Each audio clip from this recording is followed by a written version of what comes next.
Hello and welcome to our first of, we don't really know what this is going to be, but we will be filling you in on our own travel updates, some big news out in the travel world, some tips, travel hacks, destination inspiration, and then answering some of your travel related questions as well. We really want your feedback, so please help us shape our future chats by filling out our survey with your constructive suggestions, almost like criticisms, and, and preferences, so that we can make sure that this is helpful and interesting to you. In case you're not familiar, we are Michelle and Jed. We got married in 2008. We volunteered together with the Peace Corps from 2012 to 2014, and then in order to be able to live abroad in new places at different times, we started working online and became digital nomads.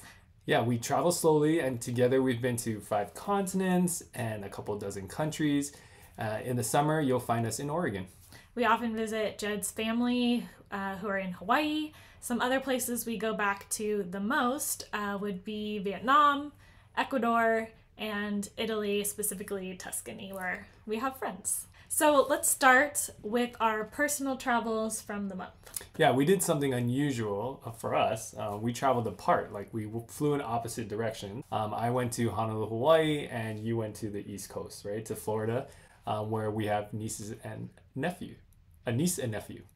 Niece and nephew. Sorry, we have one nephew and many nieces. But you had some delays and disruptions for both your flights, right? What was something you learned about that? Yeah, I think, first of all, that this is really common. The fact that it happened to me both ways is just a testament to how flexible we all need to be, especially post-pandemic. Staffing, resources at airports, anywhere in the tourism industry, they're still not what they used to be, yet demand for flights has really skyrocketed. So I would go so far as to say that if you really need to be somewhere at a specific time, give your itinerary a buffer of at least 24 hours just in case a flight gets delayed or canceled. Otherwise, you just have to accept the risk of missing that event.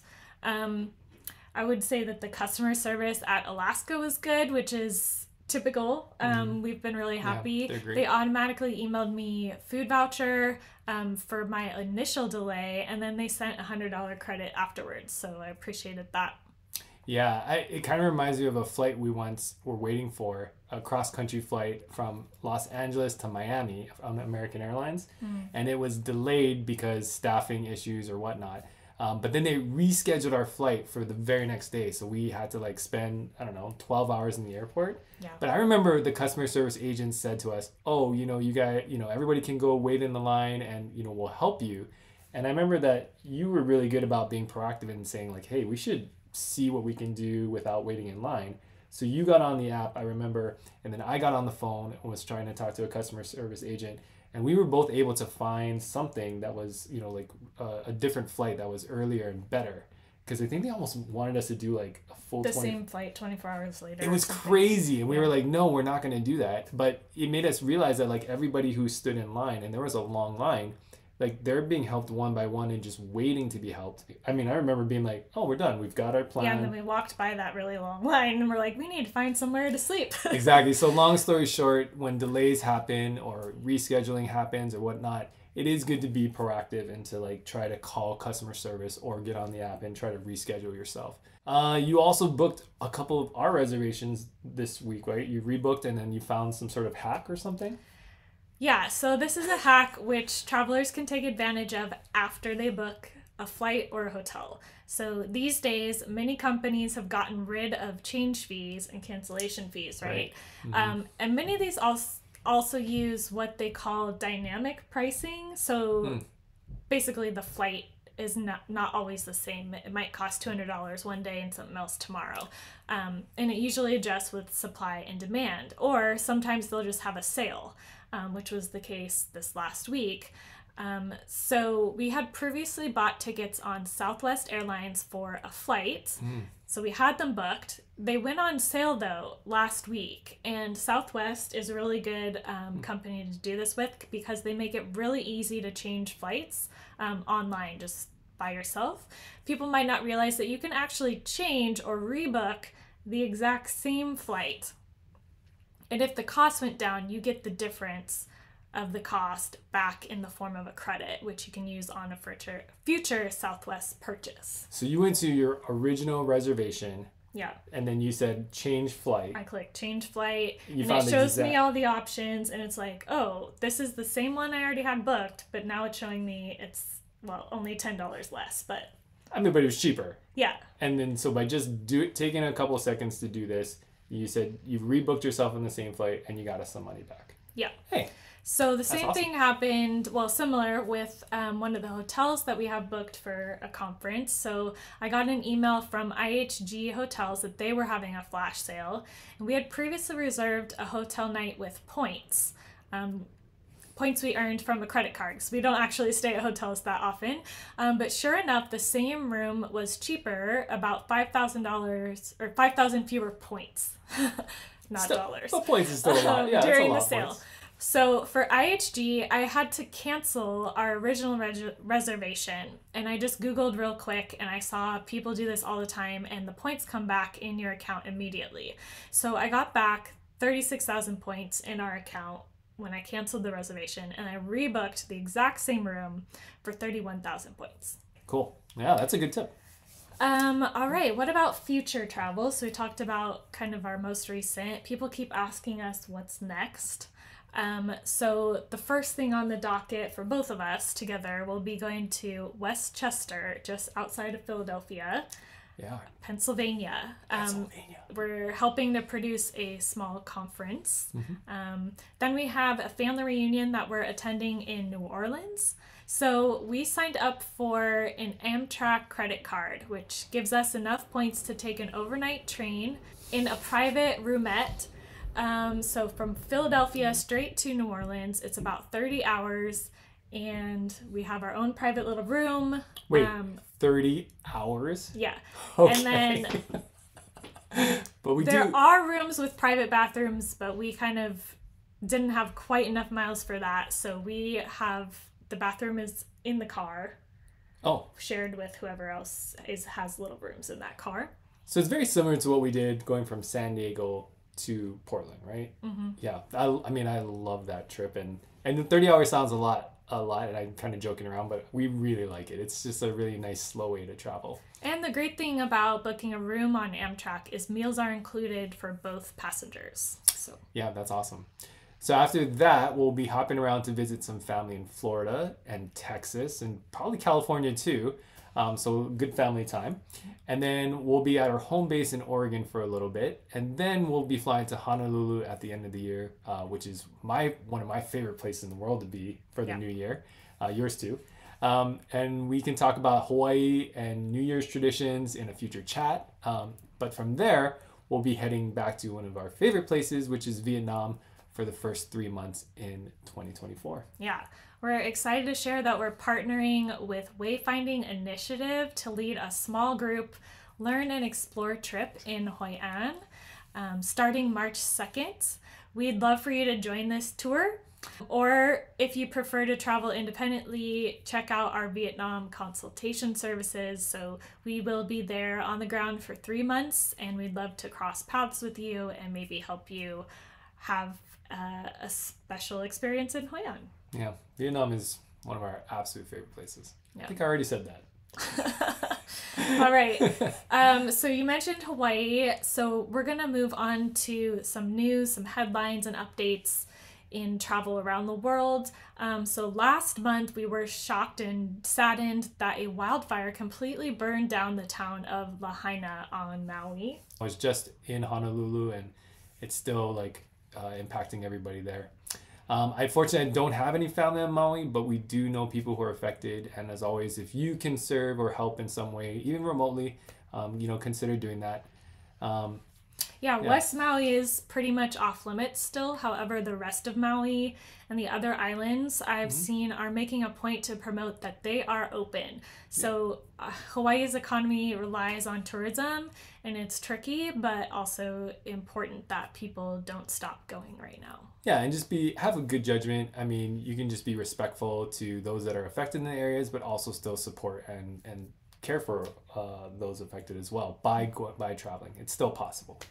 For the Caribbean, Central and North America, forecasters said they expect a more dangerous Atlantic storm season than previously expected, forecasting at least 6 to 11 potential hurricanes. I feel like when you went to Florida, you were traveling and there was a hurricane. And there was 2 hurricanes. Like one was on the left side of Florida, on the west side, one was on the east side. I mean, there's a big one in the Atlantic right now, and I actually dodged one when I was in the Pacific too. So it's just it's a stormy season. Yeah, definitely something to keep an eye on if you're traveling in those areas. You know, when we go to New Orleans, obviously we'll be watching that as well. Some Europe highlights. So Italy, I'm excited, is launching some new tourist trains. They're trying to promote sustainable travel. And then the other thing in Italy, the Via del Amore in Cinque Terre is set to reopen next year. So that's a special part of, you know, the main trails in Cinque Terre. They've been closed for construction. There was like a bunch of landslides. They've been closed for years. So that is part of it is set to reopen. So we should go back. I love that area. We do have a blog post about hiking Cinque Terre where we also are keeping tabs on those trail closures. So you can check our blog for details. In other news, Bulgaria and Romania will soon follow Croatia in joining the Schengen zone. If you don't know, this is an area where there are no border crossings, and so non-European travelers can spend only 90 days in the Schengen area within an 180-day period. You know, there's a group of countries that are part of the Schengen, right? So if you go, for example, from France to Spain, right? There's no border crossing. There's no like customs or someone that's stamping. As long as you've already entered Schengen once, then you can continue to travel in these countries within this period, this 90-day period. For this month's travel hack, I thought we could share a tip from the next course that I'm working on, which is all about staying connected, data, phones, and Wi-Fi while traveling. So, Jed, something you set us up with a few years ago was a Google Voice phone number. Can you explain why that has been helpful? Yeah, so if you have a Google account, you can sign up for a Google Voice number, and you can choose a phone number based on your region. What it does is it gives you a phone number. And what's nice is it's not connected to any major US networks. It's connected to Google. Because you manage and sort of work with this phone number and this account through Google, your Google account and online, you can actually connect it to different phones. So for example, like if we have this one number, but right now I've set it so that it will ring on my cell phone number if I want to use it, or I can text from it, or I can call people using that specific number. But if I wanted to, I could also set that number up on your cell phone. It could go to your phone or it could go to my phone. Correct. It's not tied to a phone, and it's not tied to a SIM. The other nice thing about it is it works without a phone at all. So for example, if someone were to call it and leave a voicemail, it would be transcribed. I could go online, similar to email. I could open up a browser. I can go to voice.google.com and I can see a transcription and see. I actually have it. I have one as well, and I have it email me. Right. Whenever someone calls me, it emails me the transcribed voicemail or the text message. You can do that too. So that's kind of neat about it. And then also you can send and receive text messages from it. So you can start to process there that like this could be a really helpful tool, because as you travel, if you are disconnected for whatever reason, or let's say my US T-Mobile phone number doesn't work abroad, we often use this Google Voice number for like business transactions. Because right now, I'm sure you all feel this way. When you try to log into something, they'll send like a verification text code, right? Like a secondary verification thing. And if your phone number, if you use your USA phone number and it doesn't work, let's say in Vietnam, then you're going to have a hard time getting into maybe your bank account or something you need at that moment. Right, because you can't receive that verification to your original number. Right. So this is where the Google Voice number is really helpful, because again, you'll be able to access that text message, whether again you open a web browser or whether you use the Google Voice app on your phone. As long as you're connected to data, and you'll talk about that in the lesson, as long as you have some way to connect to data, I mean, even if you just use the Wi-Fi of that airport, you would be able to access your Google Voice number. So super helpful.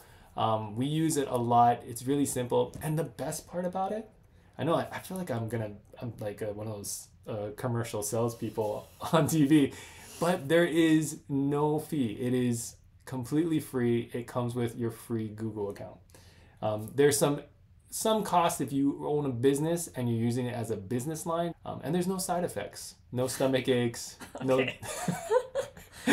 But yeah, it's a really cool tool though. All right. If you want to learn more about tricks like this and have a step-by-step guide to get yourself set up, then keep an eye out for my next course. At the time of this recording, it is in pre-sale, so you can get it at a discount, but it should be available very shortly.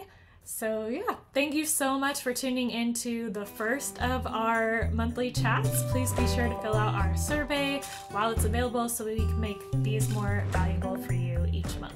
All right, take care. See you next time. Bye.